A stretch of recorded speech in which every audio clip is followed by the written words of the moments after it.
All right, Becky, if you just shut. Okay, welcome back to another episode of Series Review Series. We're doing Seinfeld, and this episode is episode 3. It's called The Robbery. It was directed by Tom Sharonis, written by Matt Goldman, making his first appearance in the writer's room. It originally aired on June 7th, 1990. Becky never watched it. I didn't watch it then either. I saw it much later. But we're going to talk about the goings on of this episode, our third installment. And there's only 5 episodes in season 1, remember? So we're almost done. This is the hump, Becky. We're at the hump. We're humping right now. All right, so this episode opens with Jerry doing a bit about giving the finger, something that you constantly do. So you tell me about the bit. What did you think of this bit? I thought it was funny. A chick thought that he cut her off, so she gave him the finger. But he does kind of have a point. Like if you're mad at somebody, you just go like this, and that's supposed to hurt your feelings. What do you do when someone gives you the finger? Laugh I know. or I do just or laugh do at it him. I just back. I wave. I just wave because I'm like, you're the asshole, not me, dude. You're the one that's miserably Go like unhappy with that. your life. Yeah, exactly. Okay. Then he does. Then it kind of goes off the track when he's like, "I'd be more offended if they gave me the foot or the toe." The toe. And he's like, get your toe out of your sock and put your toe out the window. That part wasn't funny, but the other part, very observational. And I think that's you're starting to realize that his brand of comedy is observational. That's what he does. He observes regular situations and finds the humor within them, and it doesn't always work. There's another bit in this episode that, whew, stinky. Anyway, cut to Jerry in his apartment with Elaine. Of course, Jerry played by Jerry Seinfeld, Elaine played by Julia Louis Dreyfus, and he's packing for a comedy trip to Minneapolis. And Elaine's watching him, and she's just baffled by his packing prowess. In fact, she says, "That's the greatest packing I've ever seen, Jerry." And Jerry acknowledges this. Do you remember what he says? What he calls himself? A master packer. The packing master. And she goes, "Yes, you're the packing master." And then we find out that Elaine's going to stay there while he's gone. And that sets up some hilarity. You can already tell that something's going to happen. And she sets it up to get away from her roommate. Well, this starts the whole flow of everything as George enters the room. Um, Jerry's telling Elaine about the hot water in the apartment. Again, another setup. He goes, "Turn it on, go and do all of your shopping, and then come back and the shower will be ready for you. It'll be hot water. It'll be ready to go," which is kind of ridiculous, but kind of funny that he would live in a situation like that.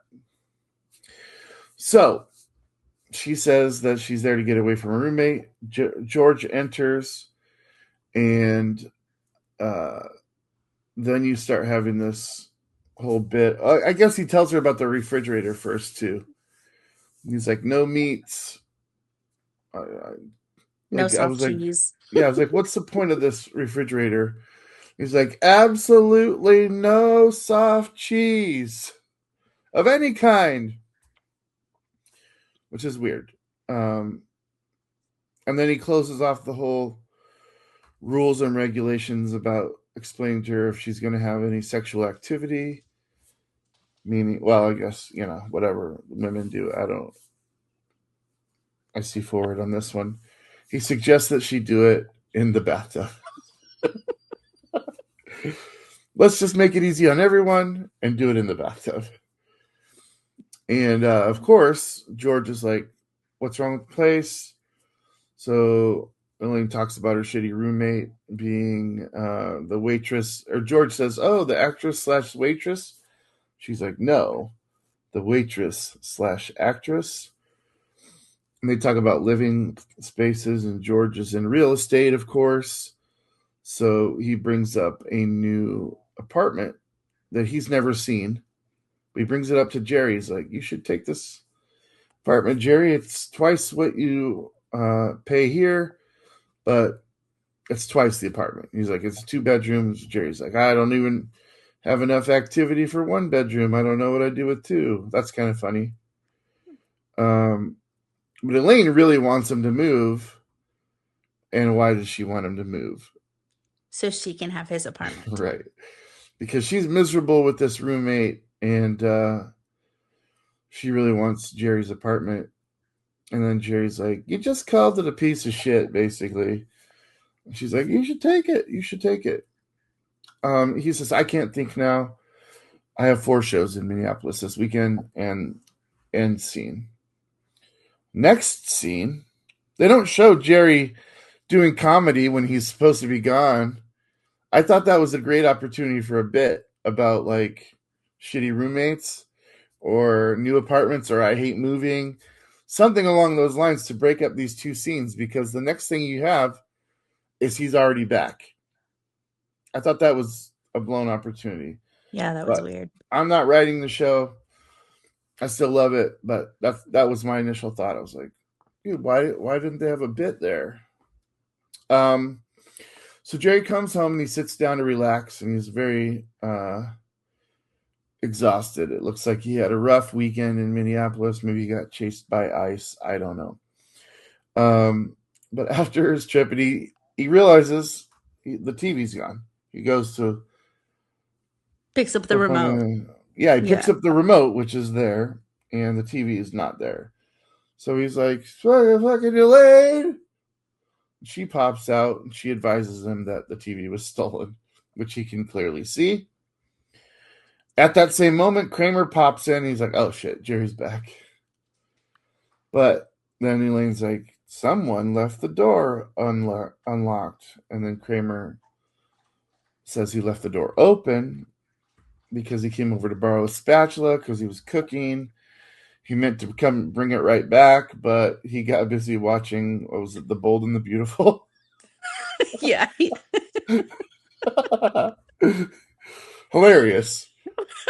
He was like, "And I didn't." He was like, "Did you leave the door open or did you leave it unlocked?" He goes, "Wide open, wide open." "No, I'm sorry. No, anything like that. Just like, yeah, it was wide open." Wide open so we could bring the spatula right back. Right. And he's like, "Where were you at?" And she's like, "I went to Bloomingdale's waiting for the shower to heat up." That's hilarious. That's a good callback to the previous joke. Kramer's like, "Dude, just claim it on your insurance." And he's like, "Dude, I don't have insurance because I have this," I don't even remember what kind of lock he says. Impenetrable. Impenetrable, but it has like a name, like a Biggest thing. design flaw. Yeah. Yeah. "The biggest design flaw is the door must be closed." Yeah, he says it in his voice, slams the door. And then Kramer's like, "Shit, Jerry's mad. He's like, I'm gonna find your stuff, Jerry." And he's like, "Don't look for it. Don't apologize. It was an accident." He's very easygoing, this Jerry, but he's really uptight at the same time. I think one of those is an act most of the time. But yeah, Jerry Seinfeld not having renter's insurance, that's unacceptable because it covers more than just stolen stuff. Like a fire, he loses everything. So now, instead of another bit, we get cut to the cops there, where he's like, "TV, stereo, leather jacket, computer, VCR, anything else?" And Elaine goes, "Answering machine." And Jerry's like, "Oh my God, they got the answering machine?" He goes, "I hate the idea of someone out there returning my calls." And nobody laughs. I thought that was fucking I hilarious, dude. loved it. Yes. I was That like, was this probably is my the favorite worst. part. And the cop's like, what do you mean? He's like, it was a joke. And he's like, okay. Then he's like, Straight face. If we find anything, we'll let you know. He's like, you ever find anything? He's like, no, we don't. And so the cop leaves, and Lane's like, I didn't get the joke either. And Jerry explains it to her, which I could have Takes all the done fun without. out of it. I could have done without. He should have just been like, well, then you're an idiot. Um, That's what you would have done. yeah, that's what I would have done for sure. So you got. Then we get George enters, um, and it becomes clear that now that Jerry's been robbed, he has had it up to at least his waist with this place. So he decides, fine, I'll go and look at this place. We'll all go look at this place and cut to stand up about being robbed. Now we get it. It's not funny. This bit is not funny at all. In fact, I didn't even make any notes on the actual joke portions of it because I was like, I don't want to say that because I'm already not funny, and me saying not his not funny things is going to be even not funnier. So it was just bad. Take my word for it. If you don't, watch the episode. Tell me, tell me I'm wrong. Did you think it was funny? No. Yeah, it was bad.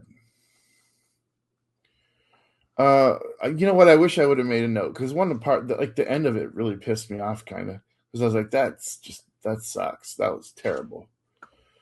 But again, I don't know if they're doing just showing the audience that he can like have bomb moments, and he's not always just like a riot.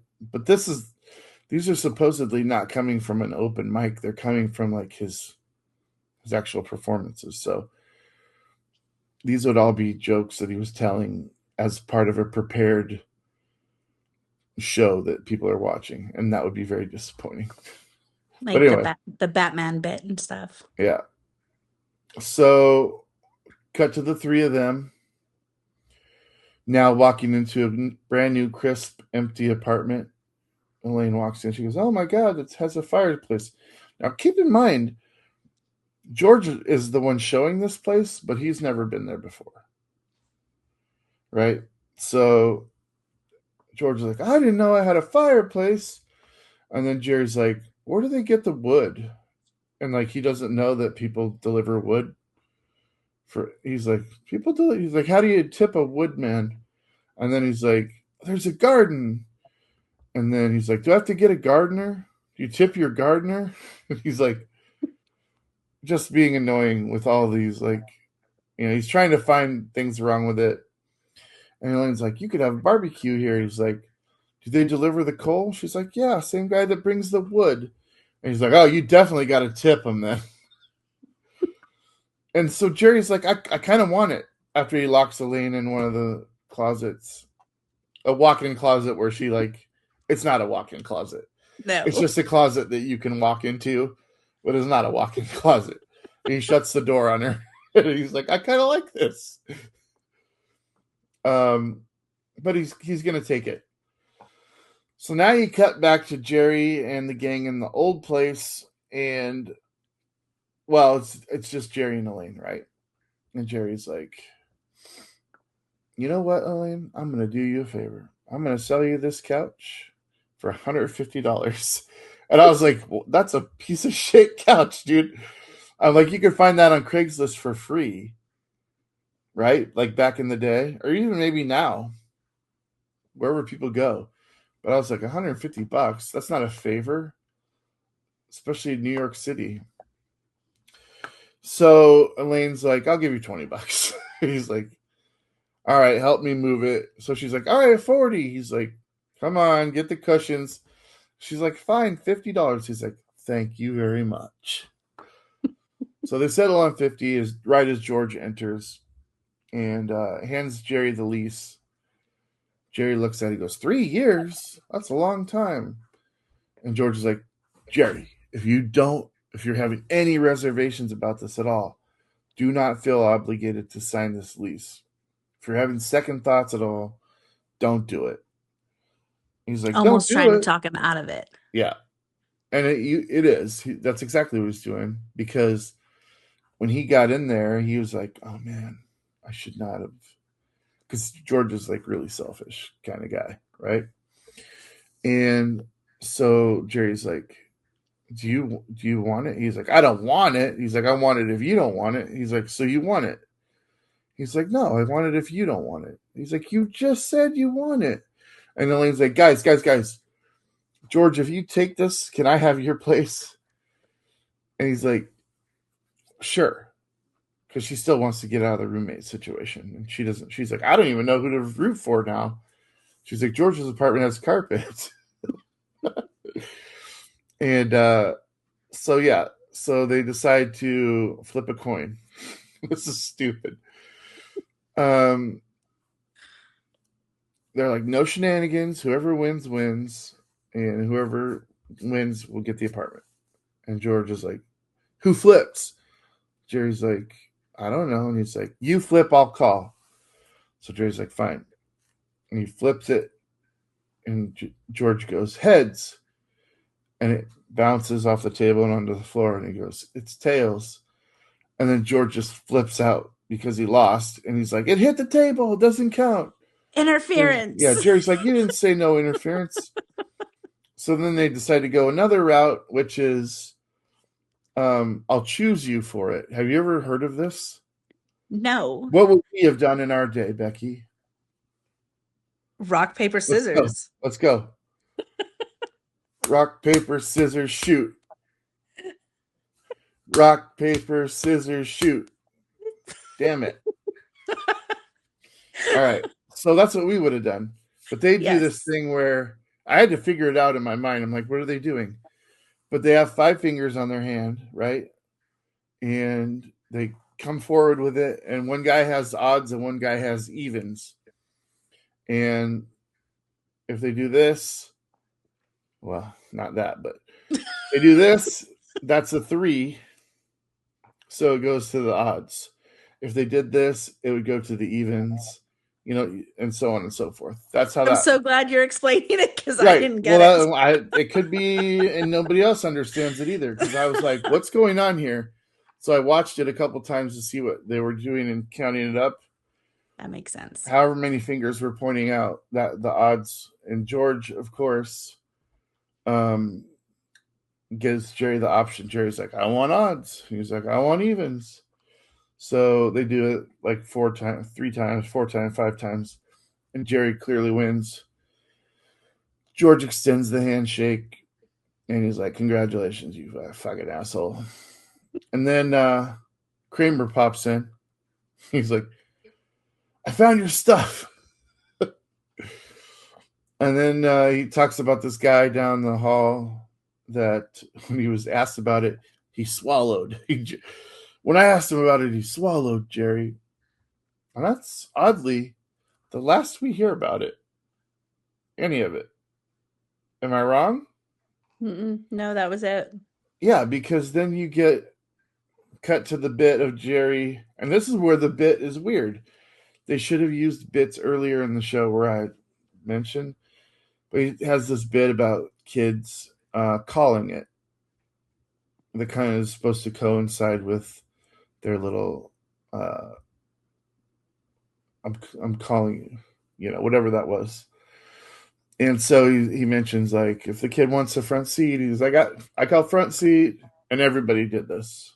Everybody did this. People still do this. And if you had like 3 kids, they were always fighting about the front seat, but you're like, she called it. Sorry, you should have called it first. Whoever calls it, you can't complain. It was a great way to solve problems.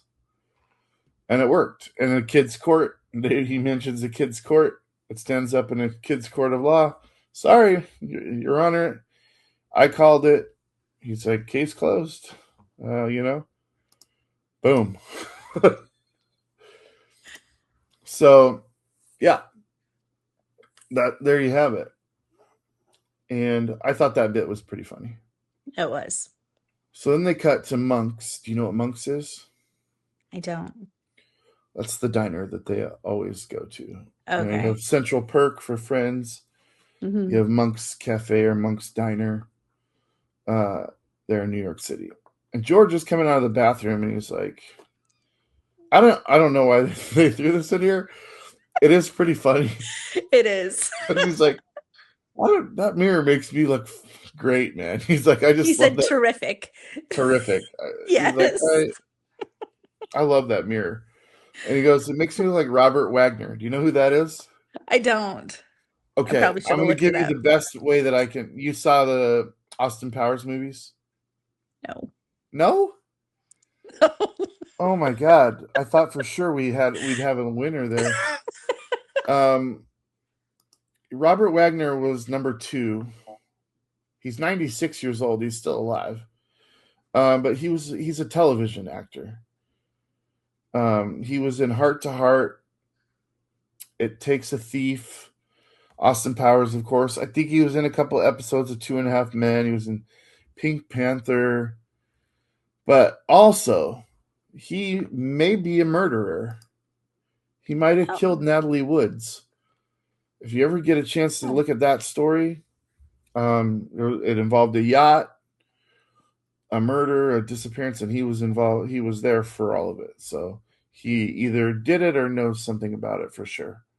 But Robert Wagner, there you go. All right. So now where are we at? Oh, then George starts complaining about the different foods that he can't eat. Did you notice what any of those were? He said eggs. I can't remember what else. Fries, coffee. Oh yeah, he said coffee. Mm-hmm. Damn, dude. And then he mentions again that he's a sore loser bitch about losing the choose me. And Jerry's like, God damn, dude.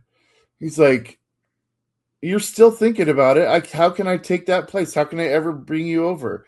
You're gonna sit there and pout. He's like, I won't pout as he's pouting. George is starting to become problematically hilarious in these episodes. Like everything he does is strategic and all about George. Like he has friends, but he doesn't really necessarily care about them. If he's buying them a gift or something like that, it's going to benefit him in some way, shape, or form. And you're starting to see all of that play out in real time, and it becomes absolutely hilarious. So he's like, I'm not going to take it. And then George is like, well, I'm not going to take it.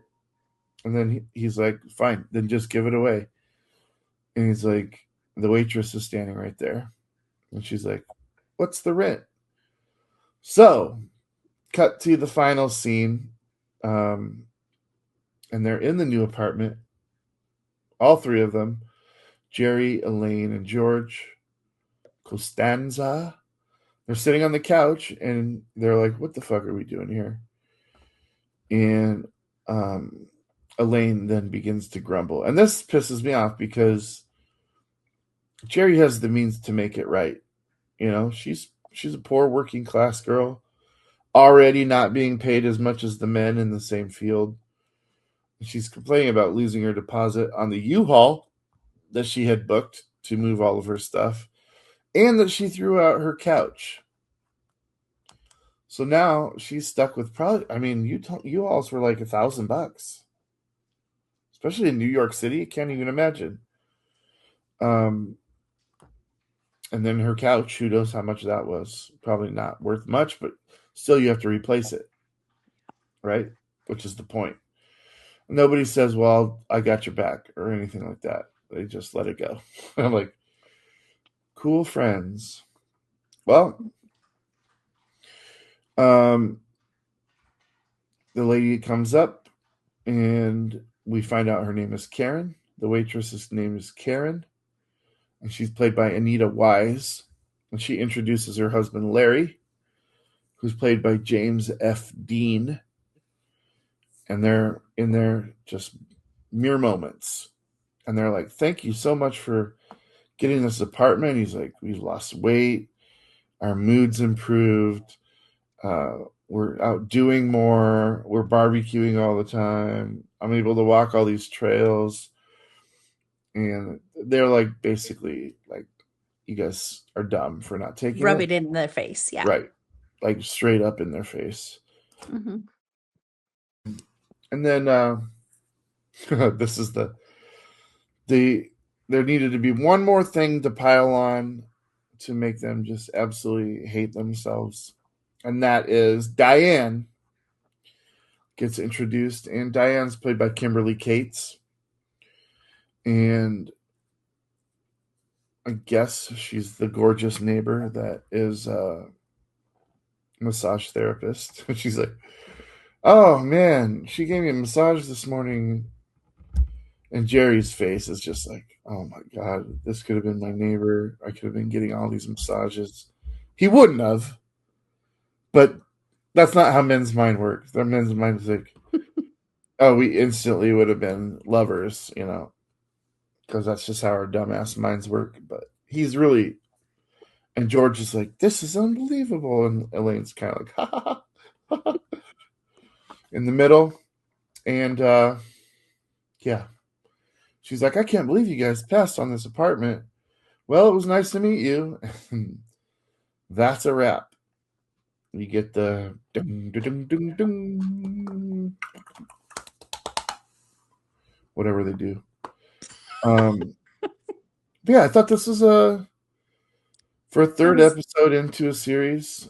Um, what did you have for a rating on this episode 3? You had 6.8 on both of the previous episodes. yeah, I like this one a little better. Made me laugh a Okay. little more. So I'll do this one as 7.0. All right. I felt this one was a little less funny to me. So I gave it a 7.3. But you know what's funny? I think the overall rating between us is a 71.5, which is the exact same thing as the first episode. And I honestly do feel that's a really good place for it to be. Um, so it's still in second place, but it's tied for second. It's also tied for last. So there you have it, ladies and gentlemen. Seinfeld, The Robbery, Season 1, Episode 3, 1990. James and Beckles. What's your last word today, Becky? I don't know. See, guys, I got to tell you, before every episode, she's like, what are you going to ask me? And every fucking time I've asked her for the last word, and she still's like, I don't know. I don't know. I don't know. How about I'll see you next time See you tomorrow. on episode 4 and watch all the other shit on this channel. That'd be great. All right. See? There you go. Or you could just go, poopy diaper bacon burger. No, I wouldn't say that.